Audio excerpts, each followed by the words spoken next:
Have you ever wondered why some nights feel different, as if something unseen is waiting for you to make a single decision? What if the most important conversation of your life doesn't begin with speaking, but with listening? Tonight, before you fall asleep, try 2 unusual actions that have been practiced by people seeking peace, clarity, and a deeper connection with God for generations. They don't require money, special knowledge, or hours of effort. Yet many believe these simple moments can completely change the direction of their lives. The surprising part, most people ignore them because they seem too simple to matter. But sometimes the smallest act of faith creates the biggest shift within us. Stay with me until the end, because these 2 actions may transform the way you experience every night, and perhaps every morning that follows. The electrons stopped behaving like waves and started behaving like particles. Discrete, localized, definite. Think about what that means. The electron did not change because someone pushed it. No force was applied. No energy was added. The only thing that changed was that someone was watching. Consciousness, the simple act of directed attention, altered the physical behavior of matter. Now most people hear about this experiment, and they nod and they move on. They file it under interesting science facts and never let it touch the way they actually live. But if you sit with this result long enough, it begins to dismantle something. It begins to dismantle the assumption that you are a passive observer in a fixed universe. Because if an electron responds to observation, if matter itself shifts its behavior based on whether awareness is directed at it, then the question you should be asking is not whether consciousness affects reality. The experiment already answered that. The question is, what happens when you learn to direct your consciousness with precision, with coherence, and with the 2 specific actions that the deepest traditions and the most advanced physics both point toward? That is what tonight is about. The first action is one that will feel almost offensive to your rational mind. It is the act of deliberate, sustained gratitude for something that has not happened yet. Not hope, not optimism, not positive thinking.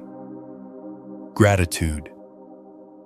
Present tense, embodied, physiologically real gratitude for an outcome that does not yet exist in your observable reality. Now, before you dismiss this, let me explain why this is not wishful thinking and why it is not delusion.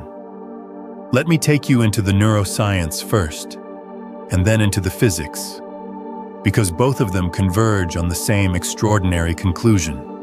In 2015, researchers at the University of California, Los Angeles, published a study examining what happens in the human brain during sustained states of gratitude.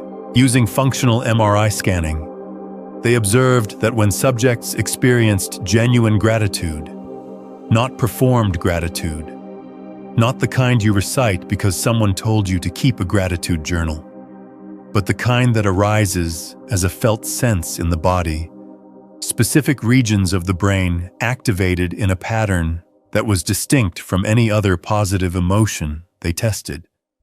The medial prefrontal cortex lit up. The anterior cingulate cortex engaged. But what was most remarkable was what happened in the hypothalamus. The hypothalamus is the master regulator of your autonomic nervous system. It controls your heart rate, your digestion, your sleep cycles, your hormonal cascades, your stress response. When genuine gratitude activates the hypothalamus, it does not just make you feel good. It changes the electrochemical environment of your entire body. Cortisol drops. DHEA rises. Heart rate variability increases, which is a direct measure of coherence between your heart and your brain. And this is where it gets strange. The HeartMath Institute, which has spent over 25 years studying the electromagnetic field generated by the human heart, has demonstrated something that most people have never heard.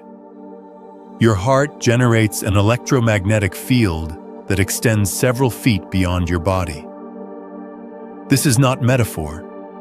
This is measured with magnetometers. And the coherence of that field, the degree to which it is organized versus chaotic, changes based on your emotional state. When you are in fear, frustration, or anxiety, the field becomes erratic, disordered, noisy. When you are in genuine gratitude or appreciation, the field becomes coherent. It organizes into smooth, sine wave-like patterns that are measurably different from every other emotional state. If this is opening something in you, take a moment and hit that like button and subscribe to the channel so you do not miss what comes next. Now let me continue. Here is the part that matters. A coherent electromagnetic signal carries information more efficiently than an incoherent one. This is basic signal theory.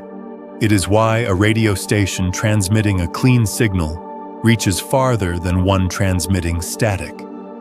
Your heart is a transmitter, and the coherence of its signal determines how far and how clearly your internal state broadcasts into the field around you.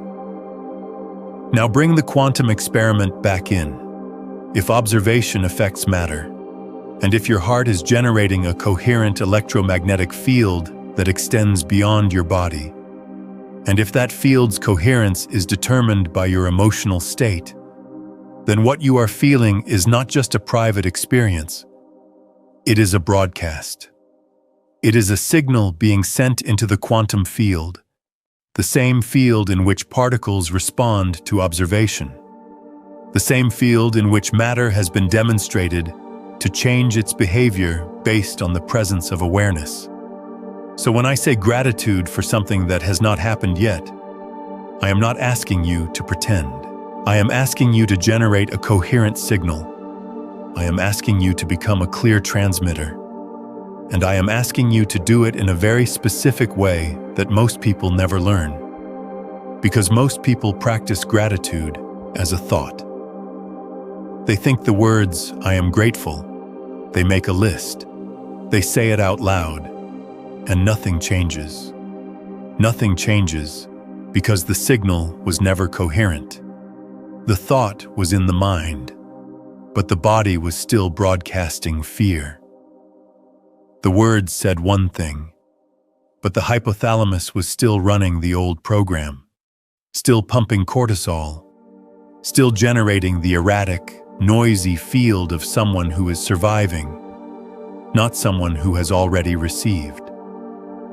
The first action, the one that shocks the field, is to close the gap between the thought and the body. To feel the gratitude not as an idea, but as a warmth in the center of your chest. To let your breathing slow. To let your shoulders drop. To allow the muscles around your eyes to soften the way they soften when you see someone you love walking toward you. To let your body believe, at the cellular level, that what you are grateful for is already here. Not coming, here. This is not visualization. Visualization stays in the mind. This is embodiment, and embodiment changes the signal. There is a concept in physics called retrocausality. It is controversial, but it is not fringe. It has been explored seriously by physicists like Hugh Price at Cambridge and Yakir Aharomov, one of the most respected quantum theorists alive. Retrocausality suggests that events in the future can influence events in the present, not through time travel, through the way quantum states are connected across time in ways that do not obey the linear sequence we experience at the macroscopic level. The delayed choice quantum eraser experiment, first performed by Yoon-Ho Kim and colleagues in 1999, demonstrated something that still unsettles physicists. In this experiment, a measurement made after a photon had already been detected could retroactively change whether that photon had behaved as a wave or a particle. Read that again. A choice made later changed what had already happened earlier. The future influenced the past. Now, I am not claiming that gratitude literally sends signals backward through time. But I am pointing to something that the physics makes room for. If the boundary between past, present, and future is not as rigid as we assumed, then the emotional state you occupy right now is not just a response to what has already happened. It is a creative act. It is participating in what will happen. And if you occupy the emotional state of already having received, if your body is generating the coherent field of someone whose prayer has been answered, you are not fooling yourself. You are collapsing a wave function. You are selecting, through coherent observation, one possibility out of the superposition of all possibilities. This is the first bizarre action. Feel the future in your body now, not as hope, as completion. And I know what the mind does with this. The mind says, but it has not happened. The mind says, this is dishonest. The mind says, I cannot feel grateful for something I do not have. And the mind is right from its perspective. The mind operates in linear time. The mind catalogs what is and what is not. The mind is a brilliant instrument for navigating the surface of reality. But the mind is not the only instrument you have. And the surface of reality is not where creation happens. Creation happens in the field. And the field does not respond to what is true on the surface. It responds to what is coherent in the signal. Let me give you a precise way to practice this. Not a vague instruction, a specific protocol. Tonight, before you sleep, you are going to lie down and close your eyes. You are going to place one hand on your chest, over your heart. You are going to breathe in slowly through your nose for a count of 6. Hold for a count of 2, and exhale through your mouth for a count of 8. You are going to do this for 3 full cycles, and as you do it, your only job is to feel the warmth of your hand against your chest. Nothing else, just that contact, that warmth. After 3 cycles, you are going to bring to mind one specific thing you want to experience in your life. Not a vague wish, something specific. And instead of asking for it, instead of hoping for it, instead of visualizing it as a future event, you are going to feel what it would feel like in your body if it had already happened, if it were already done. If you were lying in bed at the end of the day, it arrived, and you were feeling the quiet, bone-deep satisfaction of it being real. Not the excitement of it arriving. Let it move from your chest into your belly. Let it soften your jaw. Let it relax your hands. Let your body believe it. Not your mind. Your body. This is the first action. And if you do it with genuine coherence, even for 5 minutes, you will notice something.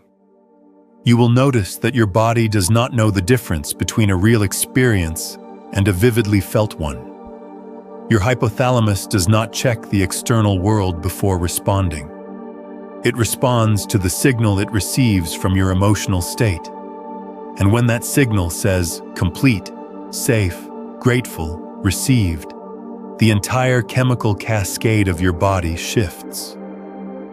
Cortisol drops, serotonin rises, your heart field organizes, and you begin broadcasting a signal that is radically different from the one you have been sending for years. I want to pause here and ask you something. Have you ever had a moment, even a brief one, where you felt something shift inside you before anything changed on the outside.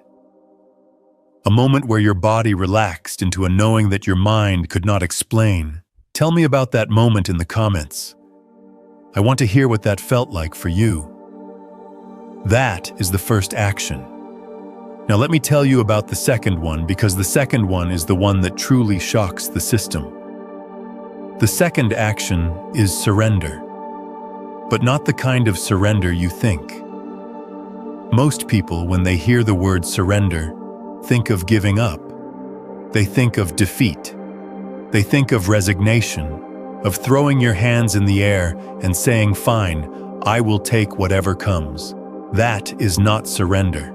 That is collapse. And collapse does not generate coherence.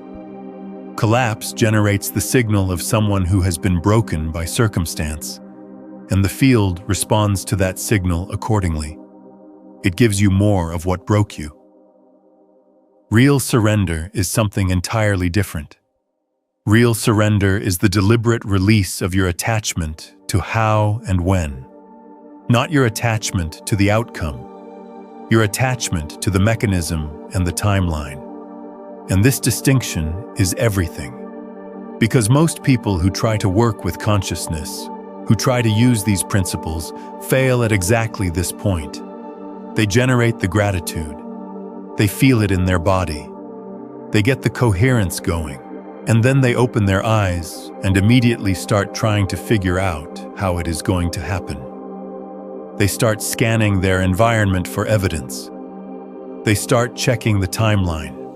They start calculating. And in that moment, the coherence shatters, because calculating is not the same frequency as receiving. Scanning for evidence is not the same signal as knowing. Think about it in terms of the double-slit experiment again. When the detector was placed at the slit, when the system tried to determine the path, the wave function collapsed into a single particle. One outcome. One path. Limited. But when no detector was present, when the system was allowed to remain unobserved in terms of mechanism, the electron went through both slits simultaneously. It existed in superposition. All paths were available. When you try to figure out how your desired outcome will arrive, you are placing a detector at the slit.